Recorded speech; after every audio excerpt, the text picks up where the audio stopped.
So, what does a simple little flashlight and, the supercomputer sitting in your pocket have in common? Well, believe it or not, they're both run by the very same incredibly powerful rule. And today, we're going to break that rule down. We're talking about Ohm's law. All right, just so you know, this is part 13 of a 20-part series all about electricity from our friends at Virtualization Options LLC. If you've been with us, hey, welcome back. And if you're just jumping in, no worries at all. This explainer totally stands on its own. Let's dive right in. Okay, think about this for a second. How on earth do you predict the flow of a force that's completely invisible? I mean, that's what electricity is, right? But here's the cool part. It's not some random, unpredictable thing. Turns out there's this really elegant, super simple relationship that lets us calculate exactly what it's going to do. And that is the puzzle that Ohm's law solves. So to really get a handle on this law, we need to quickly recap the three key players in this whole electrical drama. Let's call them voltage, current, and resistance. First up, we've got voltage, which we write down as the letter V. You can think of this as the electrical pressure, or the push that gets everything moving in a circuit. The best analogy, imagine water in a pipe. Voltage is the water pressure. It's the force that's driving the water forward. Simple, right? No pressure, no flow. Okay, so next is current, and we use the letter I for that. Now, if voltage is the pressure, then current is the actual flow you get because of that pressure. Sticking with our water pipe, this would be the flow rate. You know, how much water is actually zipping past a single point every second. And wrapping up our trio is resistance. We use that cool Greek letter, omega, for this one. And honestly, resistance is exactly what it sounds like. It's the thing that pushes back, the opposition to the flow. It's the obstacle.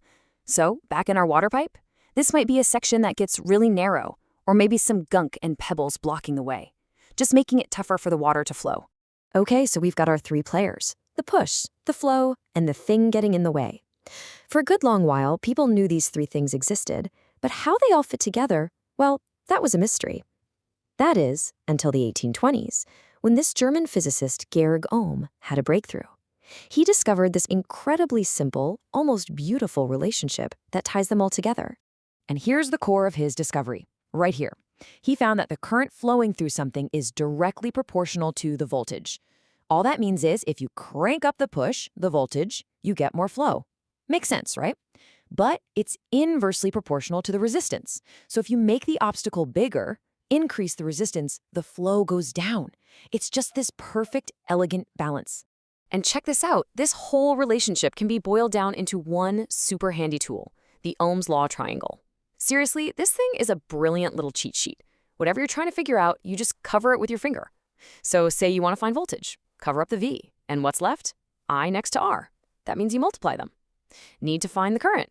Okay, cover up the I. Now you've got V over R. That's division. It's just that easy. So it all comes down to this one simple formula. Voltage equals current times resistance. Or, as you'll always see it, V equals I times R. I'm not exaggerating when I say this tiny little equation is the absolute foundation for pretty much all circuit analysis. It's that important. All right, enough with the theory, right? It's one thing to see the formula, but how does this actually work in the real world?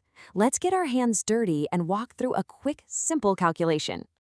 Okay, imagine a super simple setup. We've got a 9-volt battery, and we connect it to a light bulb. We've measured the bulb, and we know it has 18 ohms of resistance. So the question is, how much current is actually flowing through that bulb? Well, let's go back to our triangle. We want to find current, so we cover it up, and we see it's voltage divided by resistance. Time to plug in the numbers. We take our 9 volts, we divide it by 18 ohms, and we get 0.5 amps. And that's it. We just used a simple formula to calculate an invisible force. Pretty cool, huh? Now, this might seem like just a neat little classroom problem, but I promise you, it is so much more than that. Understanding this relationship has huge real-world consequences, especially when we start talking about safety. Okay, I want you to think about this common scenario. You've got an appliance from the US, maybe a hairdryer, and it's designed to run on 120 volts. But then you go on vacation to Europe, where the outlets supply 240 volts. So you plug it in. What just happened? You just hit that appliance with double the push, double the voltage. So let's think back to Ohm's law. If the resistance of the hairdryer hasn't changed, but you've just doubled the voltage, what's going to happen? You got it. You're going to force twice the amount of current through that poor device. And all that extra current? Well, that's where things get really dangerous. All that flow generates a ton of heat, and that heat can easily overheat the wires, melt the plastic parts, and completely destroy your device. Worst case, it could even start a fire. And that, right there, is why Ohm's law isn't just a formula in a book. It explains exactly why using the right voltage is absolutely critical for keeping our gadgets and, more importantly, ourselves safe.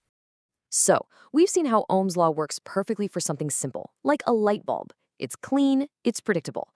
But here's a little something to chew on. What about the insanely complex microchip inside your phone? Does this one beautifully simple rule still hold true for the billions of microscopic transistors firing away in there? Well, that's a whole other can of worms. And it's a great reminder that even the most basic laws can get really, really interesting in the world of modern tech. Something to think about, right? Stay curious.